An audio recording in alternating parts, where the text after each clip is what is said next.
안녕하십니까? 네, 안녕하세요. 예. 방송입니다. 최근 그 여론조사 이렇게 보면 장동혁 지도부에 대한 이 지지도라고 할까요? 좀 하향세를 그리는 것 같은데 어떻게 네. 보십니까?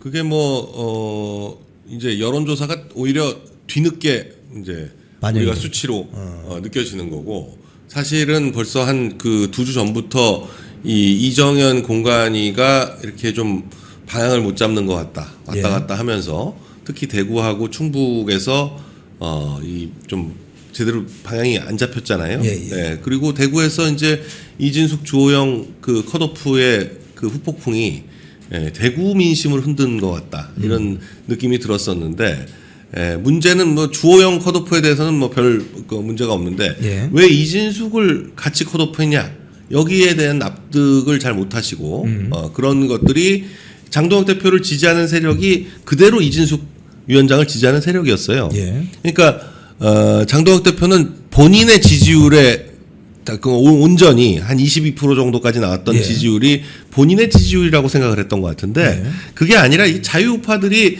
이 사람 저 사람을 다 모아서 결국 장동혁 대표로 표시되는 그런 지지율이었던 거죠. 근데 그 중에 사실 이진숙 위원장이 차지하는 부분이 꽤 있었던 거예요. 근데 이진숙 위원장을 컷오프하면서 그만큼이 빠진 거다, 저는 그렇게 봅니다.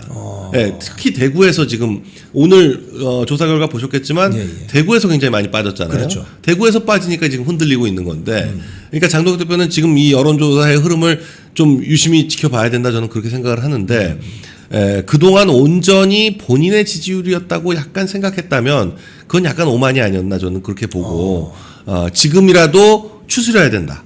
지금이라도 지금 이상규 위원장도 굉장히 많은 분들이 기대를 했는데, 이상규 위원장 컷오프에 대해서 아직도 반발이 많거든요. 예, 예. 아직도 이제 저희 방송에 계속 이상규 위원장이 나오는데, 나오면 굉장히 아쉽다. 좋은 공약들을 뭐 많이 가지고 있었는데, 물론 이상규 위원장이 서울시장 될 거라고 생각하지는 않죠. 그러나 토론을 했으면 굉장히 재밌었을 거다.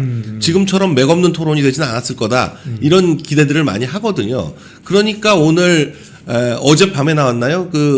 장동혁 대표가 이제 좀 한 스텝 반 스텝 좀 늦은 것 같긴 하지만 이상규 이진숙 안타깝다 라는 메시지가 나왔죠. 그러니까 뭐 이진숙 위원장에 대해서는 사실상 거의 보궐선거 공천을 시사하는 듯한 그런 발언이 나왔고, 이상규 위원장에 대해서도 안타깝다고 하는 거는 뭐 공개적으로 그 정도 얘기하면 어떤 식으로든지 뭔가 다른 방향으로 중용하겠다, 그런 메시지처럼 보여요.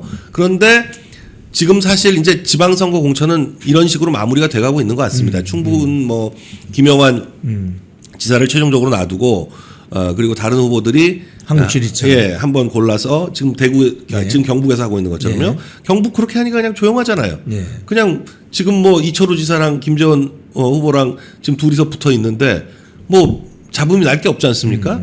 그러니까 그런 식으로 그냥 충북도 이제 그게 결정이 확정적으로 되고 진행이 되면 그냥 이제 흘러가는 거예요. 이제 충북에 대해서는 더 이상 말 나올 게 없는 거죠. 왜 괜히 김수민이라는 말도 안 되는 그 자유우파가 다 싫어하는 아무도 좋아하는 사람이 없거든요. 그 당 이름도 2달 동안 꼼지락대더니만 결국 미래 어쩌고 해가지고 네.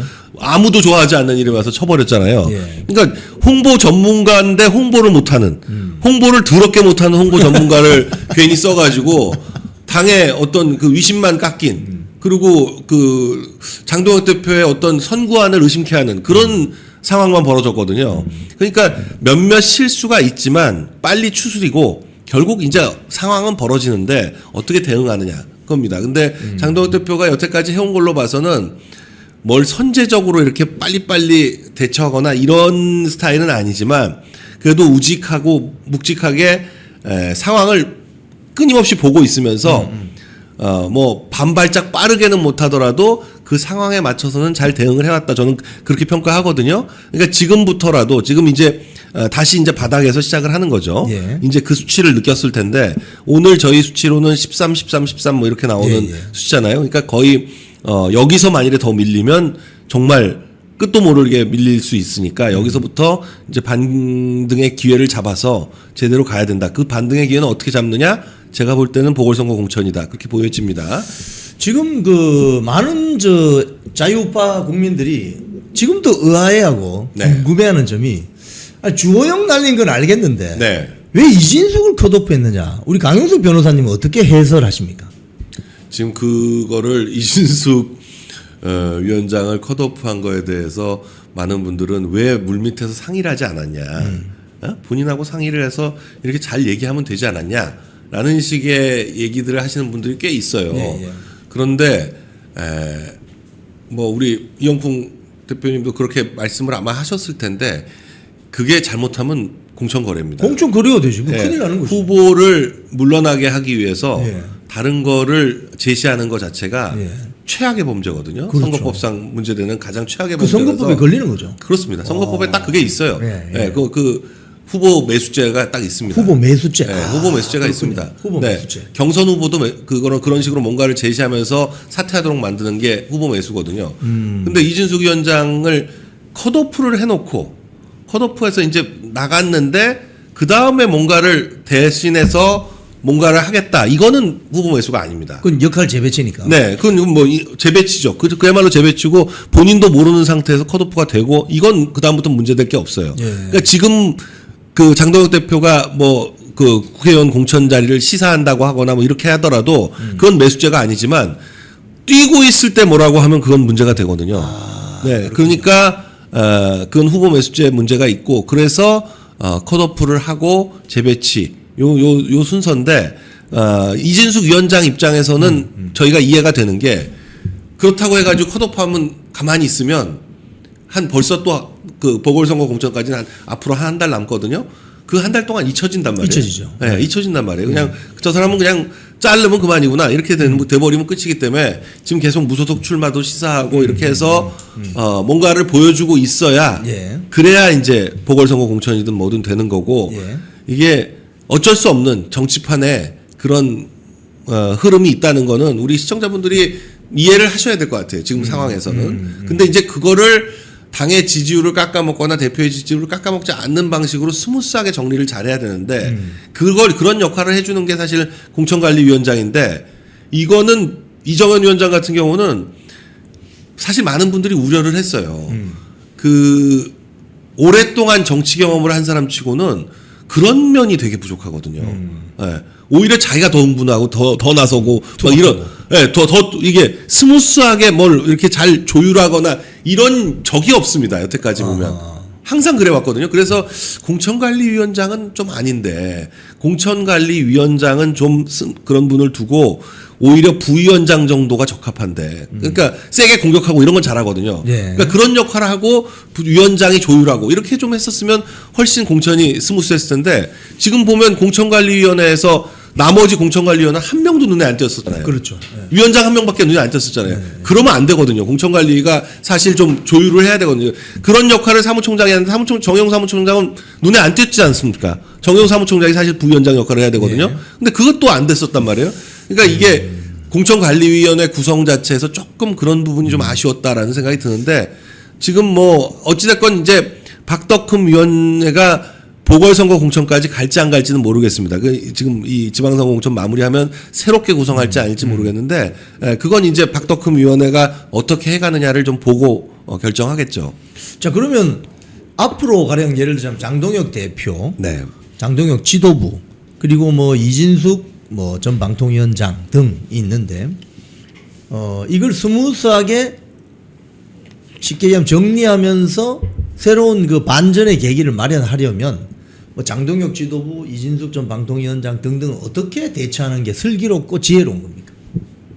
그러니까 뭐 어떻게 대처는 이제 잘하는 게 좋은 건데 저는 좀 아쉬운 게 뭐냐면 이재명이 그 비명 행사 예. 지금 그 상황하고 비교가 많이 되잖아요. 이재명의 비명 행사 그 시즌 그 총선 때 엄청나게 많이 잘라냈거든요. 엄청 잘라냈죠. 엄청 잘라내고 중진들도 엄청나게 잘라냈습니다.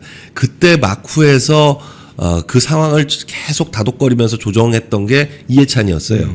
그러니까 이해찬이라는 그런 뭐 당내의 거물이 그 상황을 조정을 하니까 그렇게 공천에서 비명 행사로 난리가 나면서도 다들 그냥 뭐 잘라서 당장 내일 무소속으로 나갈 것 같이 선언하다가도 그 다음날 보면 또 당을 위해서 희생하겠다. 그렇죠. 박용진이 뭐니 뭐 쭉 그렇게 꽤 많은 사람들이 그렇게 임종석도 그렇고 다 그냥 눌러 앉았거든요. 그 배후에 이해찬의 영향력이 있었던 건데 이번 일본도 마찬가지입니다. 일본도 우리가 이제 일본 공천은 자세히 안 봐서 잘들 모르시겠지만 이 다카이치 총리가 2월 8일 총선을 하기 전에 예. 공천 그야말로 혁명적 공천을 했거든요. 예. 다카이치 그 색채로 자민당을 싹 바꿨는데 그 바꾸는데도 잡음이 없이 바꿀 수 있었던 게 아소다로라는 아주 그 지금 현재 자민당의 최고 원로라고 할 수 있는 그런 아주 노회한 정치인이 다독다독 끊임없이 해가지고 그게 됐던 거예요.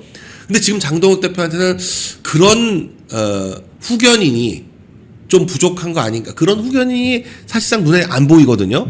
그렇게 좀 당내 뭐 문제가 생겼을 때 그걸 좀 이제 물밑에서 조정을 해줘야 될 분이 필요한데 장동혁 대표가 스스로 그걸 할 수는 없어요. 그렇죠. 그러니까 그런 역할을 좀 해주시는 분이 있었어야 되는데 공천 과정에서 그게 없이 그냥 밀어붙이기만 했다. 이게 좀 아쉬움이 남는데 하여간 이제는 뭐 마무리 단계니까 지금부터는 이제 장동혁 대표의 그 전투력은 확실히 그동안 우리가 여러 차례 봐서 느끼고 있으니까 앞으로 60일 동안 뭐 지금 눈에 띄는 실정이 굉장히 많습니다. 이재명의 그렇죠. 실정이 이제 공격 포인트가 굉장히 많아요. 지금 그걸 막 부산스럽게 막 팔딱팔딱 해가지고 뭔가 열심히 대처하는 것처럼 하고 있지만 실제로 대처도 하나도 제대로 되는 것도 없고 아니 당장 환율 문제 하나만 제대로 공격해도 사실은 환율하고 물가 이런 민생 문제 몇 가지만 포인트를 잡아서 공격을 해도 지금 그 여당은 결국 경제로 평가받기 때문에 그걸 충분히 반전의 기회를 삼을 수 있다. 저는 그렇게 보는데 그런 여태까지 아쉬움을 뒤로 하고 하여간 지금부터는 좀 전열을 정비해야 된다. 그렇게 생각이 듭니다. 말씀하신 거 들어보니까 참 제가 오늘 해안을 좀 얻습니다. 가령 일본의 다카이치 사나의 지도부의 어떤 결집 등등이 보면은 원로 정치인들의 역할이 굉장히 중요한데 지금 우파 진영의 원로 정치인 그나마 자기의 어떤 이해관계를 약간 떠나서 그 정당이 좀 제대로 앞으로 갈 수 있도록 만드는 원로 정치인. 우리 지금 우파 진영의 원로 정치인이라고 하면 상당 부분 많은 분들이 박근혜 대통령 탄핵에 가담했거나 네. 뭐 이런 분들이 많기 때문에 우파 국민들의 지지를 받기가 좀 힘든 그런 상황인데 참 난감하네요. 그런 거. 네. 지금 박근혜 대통령이 지난 그 단식 8일 예. 그 마무리에서 이제 박 대통령이 국회에 가가지고 손을 잡아주면서 단식을 마무리하는 그 모습이 사실 단식 마무리에 굉장히 사실 그거 이상 없었어요. 아름다운 안 그러면 사실 단식을 마무리를 어떻게 할 거냐 이 뭐 많은 분들이 걱정을 했었잖아요. 시작이 문제가 아니라 끝이 중요한데 그걸 어떻게 할 거냐 이게 굉장히 모양새가 중요했는데 그걸 박근혜 대통령의 등장으로 잘 마무리가 됐었는데 지금 저는 아쉬운 게 그 대한과 미래니 뭐 이런 세력들이 뭐 다들 아시겠지만 이제 그 MB 때 있었던 분들이 많아요. 지금 대한과 미래 쪽에 쭉 서 있거든요. 네. 그러니까 MB하고의 연관성이 있는데 근데 박근혜 대통령은 지금 뭐 그렇게 해서 이제 그 장동혁 대표 체제에 대한 지지를 선언한 거나 마찬가지인데 MB는 좀 약간 애매해요. 최근에도 언론에 나와가지고 보수는 완전히 실패했다. 네, 맞아요. 타이밍도 적절하지 않고 어쩌라는 거예요. 그러니까 그 MB를 좀 한번 좀 그 장동혁 대표가 따로 만나서라도 뭐가 불만인지를 좀 파악을 해서라도 좀 다독거려야 될 필요가 있고 보수 우파 이쪽에도요. 원로가 뭐 우리가 생각하는 뭐 김무성 유승민만 있는 게 아니라 원로라고 할 분들이 많이 있습니다. 예. 많이 있는데 그런 지나간 물이라고 해가지고 자꾸 그냥 흘러간 걸로 하지 말고 발탁하는 게 필요해요, 충분히. 그러니까 장동혁 대표가 좀 시간과 정성을 기울여서 좀 선거를 앞두고 이제 선대위원회가 남았거든요. 그렇죠. 선대위원회에 어떤 선대위원장을 모실 것인가를 사실 지금 굉장히 고민해야 됩니다. 이 노장청을 잘 배분해 가지고 단순히 뭐 이번에 지금 청년 선거를 하겠다고 했는데 청년 선거도 지금 어느 정도 이루어졌는지 조금 불투명한데 선대위로라도 그걸 좀 보여줘야 될 필요가 있고 그 선대위를 무슨 뭐 오세훈이 얘기하는 중도 확장 선대위니 이게 아니라 좀 장동혁 대표의 색채가 확실히 드러나는 그런 선대위를 꾸림으로써 이 당의 선거를 잘 지휘하고 장동혁 대표는 선거 지휘가 아니라 이제 선거에서 전국을 돌면서 유세를 해야 되거든요. 예. 예, 그런 것들을 잘 꾸려 나갈 수 있는 선거 체제를 이제 본격적으로 잘 고민해 봐야 된다 이렇게 생각을 합니다. 만약에 그 이진숙 전 방통위원장이 실제로 무소속 출마해 버리면 어떻게 되는 겁니까? 근데 이제 무소속 출마는요. 그 국회의원 선거는 그럭저럭 할 수 있을지 몰라도 국회의원 예. 선거는 선거 비용 한 2억 정도 되거든요. 예. 근데 아마 대구는 11억 정도 될 겁니다. 시장 선거. 네, 시장 선거가 대구 시장 선거는 한 11억 정도 법정 선거 비용이 그렇게 되는데, 근데 그거는 딱 선거 기간의 비용이고요. 그렇죠. 13일 선거 기간 이전의 비용은 보전을 못 받습니다. 예. 그러면 지금부터 50일간 무소속으로 출마한다 그러면 무소속은 지금 출마 선언이 중요한 게 아니라 선거 끝까지 선거를 해나갈 수 있느냐 이게 중요한데 굉장한 비용이 들고 10% 못 넘으면 다 날아가는 건데 현실적으로 그럴 수 있을지 그 비용 문제. 그러니까 이게 정당이냐 아니냐가 엄청나게 중요한 게 정당 공천을 받느냐 아니냐가 중요한 게 일단 무조건 정당 공천 받으면 비용 보전은 되는 거잖아요. 근데 그렇지 않고 무소속으로 나오는 건 그런 그 돈이 확보되지 않은 상태에서 무소속 나온다? 쉽지 않습니다. 아니 여기 댓글에 우리 저 변호사님도 무소속 한번 그러니까요. 제가 잘 아니까 무소속 말씀드리는 거예요. 출마해 보면 네. 그 뼈아픈 체험이 어떤 게 있습니까? 구체적으로. 처음 시작할 때는 막 이렇게 뭔가 바람이 불어가지고 뭔가 되는 것처럼 보이다가 점점 하루에 1%씩 줄어드는 게 느껴져요. 아. 네. 그래서 막판에 5% 넘기기 쉽지 않습니다. 그래서 나가서 사람들 이 악수 손 잡아 보면 네.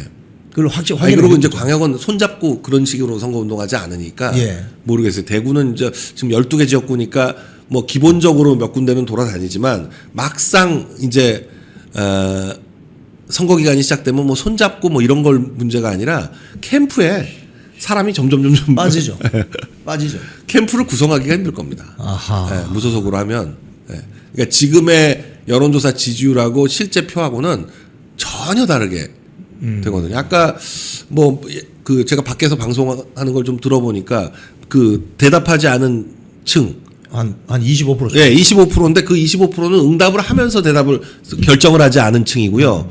응답을 아예 안 한 층들이 훨씬 많잖아요. 그렇죠. 더 많죠. 예. 맞아요. 그러니까 이게 지방선거는 그런 것들이 가만히 돼야 됩니다. 그래서 여론조사만 갖고는 절대 판단할 수 없어요. 특히 이제 지방선거 같은 경우는 이 투표율도 낮잖아요. 투표율이 낮기 때문에 그 투표율이 낮은 거를 감안을 해야 됩니다. 그러니까 투표율이 낮다는 건 소위 말하는 중도층이니 뭐니 하는 그런 사람들은 투표 안 한다는 얘기예요. 즉 당과 관련되는 정치 고관여층이 고관여층이 투표한다. 그죠. 평소에도 정당 지지가 확실하고 그리고 정치적 관심이 많고 한 사람들이 양쪽 합쳐서 대충 전 국민의 50%쯤 되는 거거든요. 나머지 50%는 에이 누가 되든 돼. 스윙 보터층도 있지만 아예 정치 무관심층이 굉장히 많습니다. 저는 예전부터 그런 얘기하는데 옛날에 신문, 예. 옛날에 신문, 종이신문 이제 면이 딱 나눠져 있잖아요. 정치면 뭐 1, 2, 3면까지 정치면, 그 다음에 뭐 사회면, 경제면 뭐 이런 식으로 해가지고 면이 나눠져 있는데 그때 1, 2, 3면, 1면은 그래도 탑이니까 조금 다르지만 2, 3면이 이제 정치면인데 2, 3면을 펼쳐보는 사람이 과연 신문 구독자 중에 몇 프로냐? 2, 3%였다는 게 대부분의 얘기거든요. 2, 3면을 거의 안 봐요. 대부분 사람은 오늘의 운세. 뭐 이런 오늘의 운세. 옛날에 그 TV TV 편성표 제일 많이 보고 그다음에 광고 보고 맞아요. 그다음에 뭐 스포츠나 연애 보고 뭐 이거지. 누가 정치면 기사 하나씩 읽으면서 누가 무슨 얘기했네 정치면 기사 제일 많이 신경 쓰는 사람들은 국회에 있는 사람들이죠. 그렇죠. 네. 아, 이게 현실적인 문제입니다. 근데 그 그래서- 정치면 기사 안 보고 정치에 누가 나오는지도 모르고 이런 분들은 투표도 안 해요. 특히 지방선거는 더 하죠. 더 합니다. 근데 이제 그 지난번 총선이죠. 2년 전 총선에 보면 대구의 도태우 변호사, 부산의 장해찬 전 최고위원이 무소속을 선언하고 나갔는데 대구 같은 경우는 듣도 보도 못한 사람이 공천을 받아서 대구 중랑구에 왔었지 않습니까? 네. 그래서 도태우가 될 수도 있겠다 이렇게 생각을 했단 말이죠. 근데 딱 투표함을 열어보니까 결국은 당에서 공천받은 사람, 뭐 인지도가 전혀 없다고 하더라도 당에서 공천받은 사람이 결국 되더라고요. 네. 그런 걸 보면 뭐 강남 서초도 마찬가지입니다. 예. 그러니까 그거는 이제 후보를 아는 사람들조차도 예. 후보를 지지했던 사람들조차도 안 찍어서 그런 결과가 나오거든요. 지지했던 사람들조차도 막판까지 가면 결국은 당을 찍어야지 이렇게 돼요. 그렇죠. 예. 근데 무소속으로 가끔 당선되는 분들이 있거든요. 예. 그런 분들의 특징은 굉장히 지역 밀착적이고 지역에서 오랫동안 활동해서 진짜 인간적으로 찍어줘. 그러니까 대표적인 경우가 윤상현 의원입니다. 윤상현 의원 핸드폰에 4만 명 전화번호가 저장돼 있어요. 그리고 평소에 그분들한테 전화 오면 다 받습니다. 예. 이게 뭐 윤상현 의원은 했는데 안 받거나 정말 바쁘면 못 받을 수 있지만 그럼 리턴콜이 와요. 그럴 정도로 모든 사람을 챙기거든요. 그걸 20년 동안 챙겨왔으니까 그게 가능한 거지. 그리고 이제 물론 미추홀이라는 그 지역도 그렇게 나쁜 지역이 그러니까 뭐 불리한 지역이 아닙니다. 예. 지역 자체도 유리하지만 그 어떤 지역 활동 이런 걸로 해가지고 가능한 거지. 그렇지 않고 잠깐 이름이 좀 있다. 방송에서 나와가지고 조금 알려졌다. 근데 공천을 안 받고 무소속으로 나온다? 쉽지 않습니다. 네. 야, 근데 이제 오늘 이 지지율 이 여조를 쭉 추이를 보니까 장동혁 대표에 대한 예를 들어 차기 뭐 대통령 후보 적합도 뭐 예를 들자면 장동혁이라는 정치인물에 대한 지지율이 살짝 내려가니까 네. 반대로 한동훈이 살짝 올라가요. 요건 네. 어떻게 해설할 수 있습니까? 글쎄 저는 뭐 한동훈이 올라간다기보다는 예. 장동혁 대표가 떨어졌는데 이 응답을 했잖아요. 예. 지금 그 응답층의 반은 국힘 지지층이고 예. 응답층의 반은 민주당 지지층인데 질문이 그게 나오면 그 나머지 사람들을 찍을 수는 없거든요. 네, 나머지 사람들을 찍을 수는 없으니까 그냥 대체제로서 그냥 한동훈 이렇게 한 게 아닌가. 한동훈에 대한 지지가 올랐다기보다는 장동혁 대표에 대한 지지가 떨어진 게 확실하다. 저는 오히려 그렇게 해석하고 싶고요. 예. 해석합니다. 그렇게 해석을 예. 하는데 근데 물론 이제 이게 추세가 고착되면 그 상당히 심각한 문제죠. 이게 추세가 고착돼서 뭐 2, 3주 계속돼 가지고 상황이 안 좋아진다. 그러면 정말 왜냐면 분명히 선대위 구성하고 이럴 때 예. 또 한 번 시련이 올 거거든요. 아하. 네. 지금 그 어제 장동혁 당 대표가 매일신문 유튜브에 나와서 이진숙 전 방통위원장을 딱 거론하면서 국회에 나와서 조금 역할을 해주면 좋겠다라고 언급을 했잖아요. 네. 여기에 대해서 이진숙 전 방통위원장은 어떻게 대응하는 게 좀 지혜로운 건가요? 아마 지금 이진숙 방통위원장 옆에서 조언하는 분들은 그건 이제 공천 줄 때까지는 모르는 거기 때문에 그런 말 한마디에 흔들리면 안 된다. 일단은 무소속으로 출마하겠다고 계속 얘기를 해야 된다. 그래야지 끝까지 눌러앉히기 위해서 당에서 신경을 쓰지. 처음에 그렇게 말했는데 그럼 나 출마 접을게요. 그러는 순간 잊혀진다. 지금 대구에 만일에 자리가 하나 비면 그 자리를 들어가려는 사람들이 한 3, 40명 줄 서 있는데 그렇겠죠. 네, 3, 40명 줄 서 있는데 그 잊혀진 사람 뭐 불러다가 찬스 주고 이런 건 없다. 끝까지 그러니까 이 정치판에 아주 오래된 얘기인데 울어야 젖준다는 거거든요.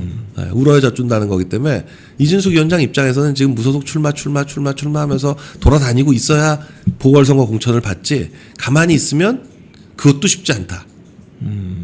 그렇게 이제 코치를 할 것이다 주변에서. 뭐 저 같아도 그렇게 코치할 것 같아요. 저 같아도. 근데 이제 그러는 사이에 당 전체 지지율이나 장동혁 지도부에 대한 지지율 후보가 되면 네. 당 전체 지지율은 그건 당이 알아서 할 일이고 후보가 된 사람은 내가 되는 게 중요하거든요. 그렇죠. 네, 전체 생각할 여지가 없습니다 지금.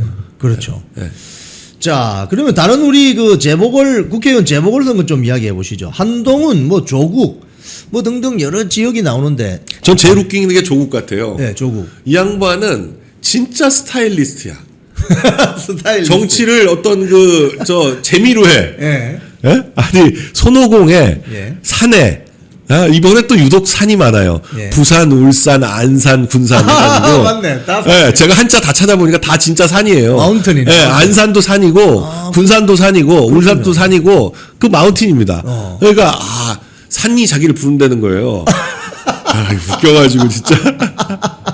근데 울산하고 부산은 아닌갑다. 이 산이 아닌갑다. 그러니까 지금 안산하고 군산으로 정리되는 것 같은데 예. 군산이고 안산이고 지지율 나오는 걸 보면 그 안산도 조국이 김남국의 반 정도밖에 안 나오고요. 군사는 김의겸의 3분의 1밖에 안 나오더라고요. 그렇죠. 군사는 나갈 데가 없습니다. 아직. 나갈 데가 조국 없어요. 같은 경우 나갈 데가 없다. 그리고 안산하고 군사는 이미 나가려는 민주당 후보가 너무 많아서 조국 한테 자리 주겠다고 이 사람들 눌러 앉히는 게 불가능해요. 그렇게 할 이유도 없고. 예. 할 이유도 없고. 그러니까 그건 뭐 당대당으로 아주 거대한 뭔가 이런 그 당대당이 통합되면서 자연스럽게 그게 굴러갔어야지 가능한 건데 예. 지금 뭐 당대당 통합이 무산됐죠. 예, 예. 무산된 순간 조국의 단일을 공천은 안 되는 거였어요. 그러니까 조국이 비집고 들어갈 자리가 없어요. 예. 그나마 조국이 찬스를 보려고 한 거는 뭐 부산에서 전재수 지역에서 한동훈하고 자기가 둘이 붙어보겠다. 뭐 이런 명분으로 뭐 그렇게 그러면 한동훈하고 조국이 북갑에서 붙는다. 그러면 뭐 국힘에서 후보를 내는 순간 한동훈이 떨어지고 조국이 되는 거고. 그렇죠. 민주당에서 후보를 내는 순간 조국이 떨어지고 한동훈이 되는 거 아닙니까? 그렇죠. 그러니까 그런 판을 만들어서 둘이 한번 붙어보는 거 외에는 될 수 있는 방법이 없는데 지금 그것도 지금 물 건너갔죠. 뭐 이미 전재수 지역 쪽에서 본인 선거에 불리하니 본인의 부산시장 선거에 조국이 나와가지고 불리하죠. 보궐선거를 하고 돌아다니면 불리하죠. 그러면 뭐 부산판 전체도 불리하고 그러니까 조국은 자기 지역에서 떨어지지만 부산시장도 떨어뜨리게 되거든요. 그렇죠. 그러면 서로. 지난번에 문재인이 부산 막판에 도는 바람에 그 돈 지역 다 떨어졌잖아요. 반반 된다 그러다가 예. 반반 된다 그러다가 문재인이 마지막 일주일 남겨놓고 돌았던 지역들이 싹 다 떨어지고 전재수 하나만 된 거거든요. 네, 전재수는 그때 아마 뭐 문재인이 안 갔던가 그러던 것 같아요. 기본적으로 전재수라는 정치인은 친노 아닙니까? 친문보다는 친노? 친노에 가깝죠. 그렇죠. 아주 오래됐으니까요. 그렇죠. 친노에 가까운데 근데 이제 전재수는 그런 걸 떠나서 부산에 굉장히 밀착된 그런 뭐 정치인은 확실히 한 5번 나왔잖아요. 그렇죠. 예. 뭐 박민식 그 장관하고도 2번을 붙었는데 2번 떨어지고 난 다음부터 3번째 되기 시작한 다음에 3번 연속됐거든요. 그러니까 5번을 나왔는데 부산 북갑에서 5번을 나왔다는 거는 그쪽은 사실상 그 전재수의 뭐 영향력이 막강하다. 이렇게 볼 수밖에 없습니다. 지금 현재 이제 보면은 전재수 의원의 조직이나 전재수 왕국이다라고 할 정도로 네. 탄탄한데 지난번 선거 때 보면 서병수 전 부산시장하고 붙었는데 한 4,500표 정도. 서병수 전 부산시장이 굉장히 열심히 선거운동을 하신 것 같아요. 네. 거의 4,500표 차이로 이렇게 접전을 벌였는데 지금 그 주호영 같은 경우는 무소속 나온다고 하는데 나올 가능성이 없겠죠, 저기는. 아예. 그러니까 의원직 던져놓고 의원직을 던지고 나간다는 거는 당선 가능성이 그래도 반은 돼야 그래도 반은 돼야지 나가는 거지. 당선 가능성이 10%, 5% 근데 나갈 수 있겠어요? 지금 계속 생각해 볼 겁니다. 당선 가능성이 얼마나 되는지. 근데 3파전을 해가지고 당선되는 건 불가능하지만 근데 그건 생각하겠죠. 국힘 후보를 떨어뜨릴 가능성은 있죠. 김부겸이 얼마나 세느냐에 따라서. 그러면 이제 뭐 그런 것 때문에 뭐 좀 막판에 뭔가를 기대해 볼 만한 해야 되는데 이건 국회의원을 사퇴해야지만 출마가 그렇죠. 가능하기 때문에 배지를 떼야 되니까. 배지를 떼야 되니까. 배지를 떼고 막판에 딜을 해봤자 무소속 후보 이 국힘 후보가 드랍하고 무소속 후보를 지원한다? 이건 말이 안 되잖아요. 말이 안 되죠. 안 되죠. 그러면 국힘 뭐 본인이 드랍하고 국힘 후보를 밀어서 당선이 됐다고 했을 때 뭘 받느냐? 받을 게 없잖아요. 예.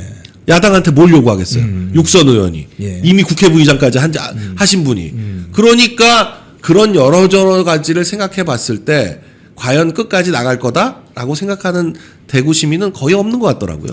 한 보름 전만 하더라도 네, 주호영 의원이 수성구 갑에서 무소속 출마한다. 그럼 거기가 공석이 되니까 네, 거기에 한동훈을 투입해서 주호영, 한동훈, 주한 연대가 이루어질 것이다. 뭐 이런 추측 기사들이 나왔는데 이렇게 되면 한동훈도 지금 갈 만한 데가 좀 마땅치 않겠군요. 전국적으로 봐도.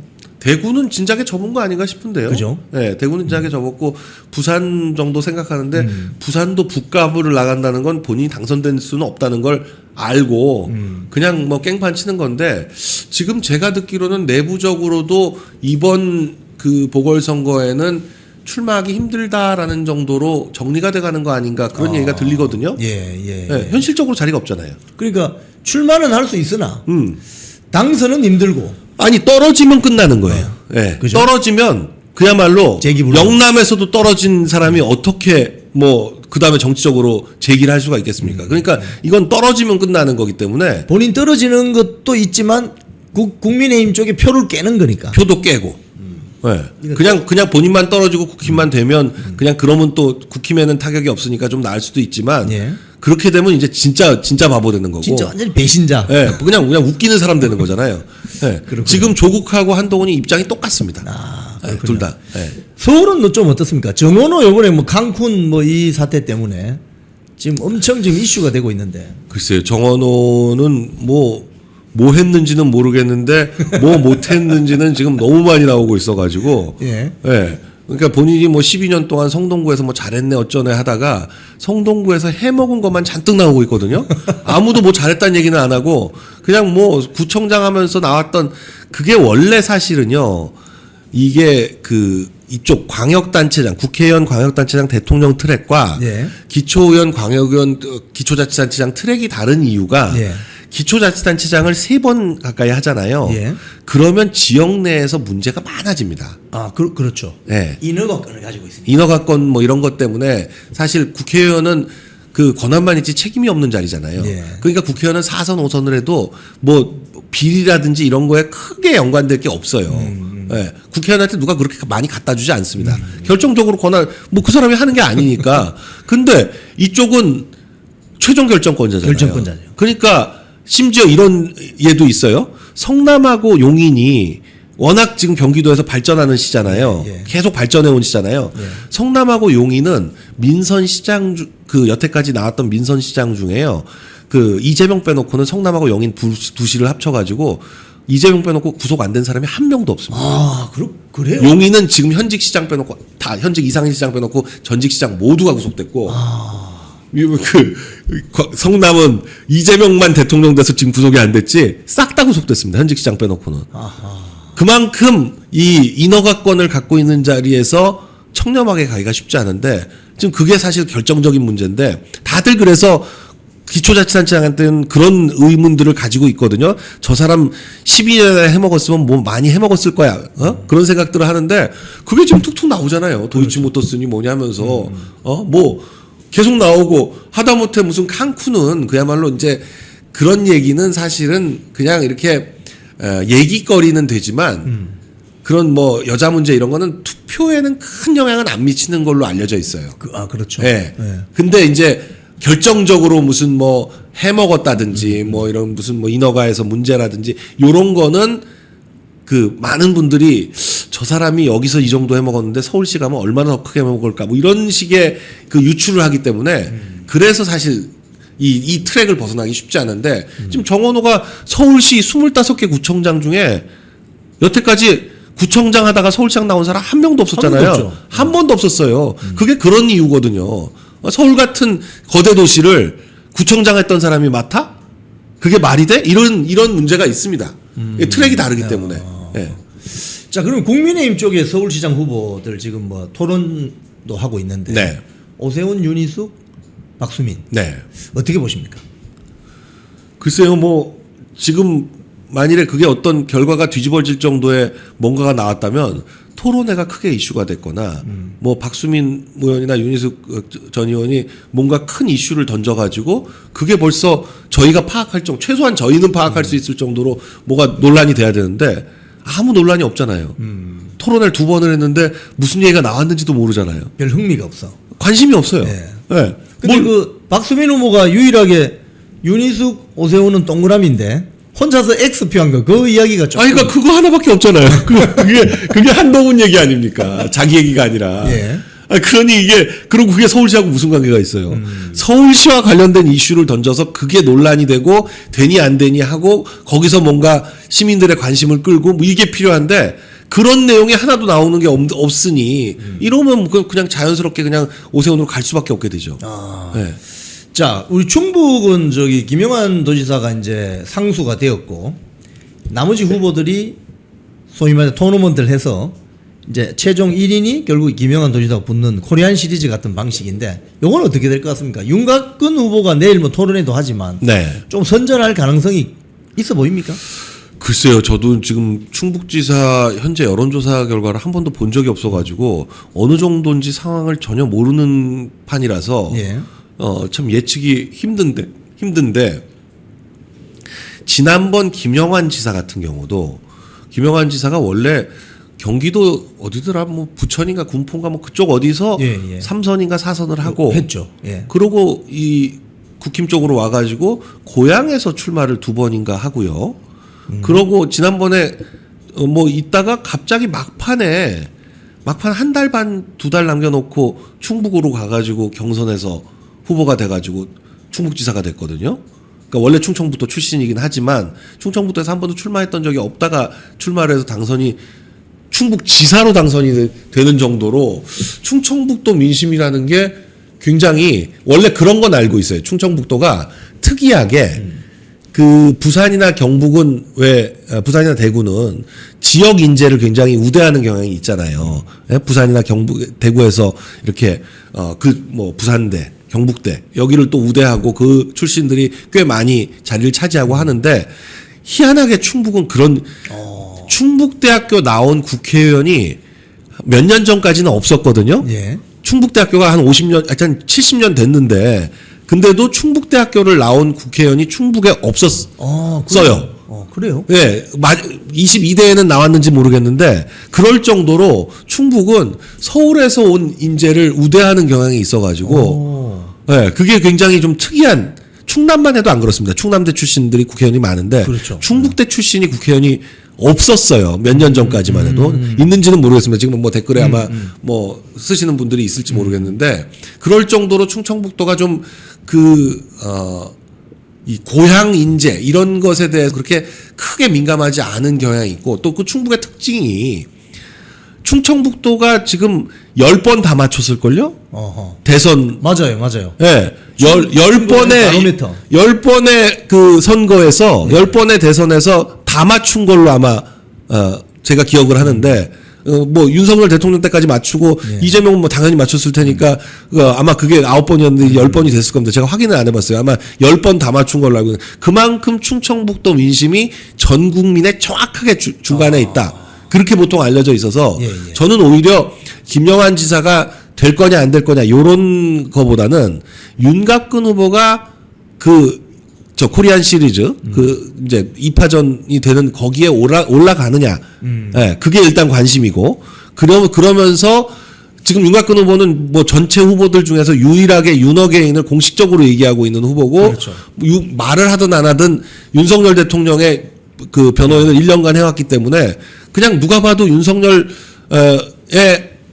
그 대리인으로 나온 것처럼 그렇게 보여지는 후보거든요. 그런 후보가 충청북도에서 과연 당선될 수 있겠느냐, 후보가 될 수 있느냐, 요게 굉장히 관심사다.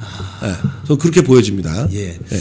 자, 오늘 우리 강용석 변호사님 모시고 서울부터 부산까지 쫙 훑어봤습니다. 여러분 조금 전국의 어떤 전망이 조금 더 명확하게 보이시는지요? 저도 오늘 강용석 변호사님하고 대담하면서 많은 걸 좀 이렇게 좀 보다 클리어해지는 그런 느낌입니다.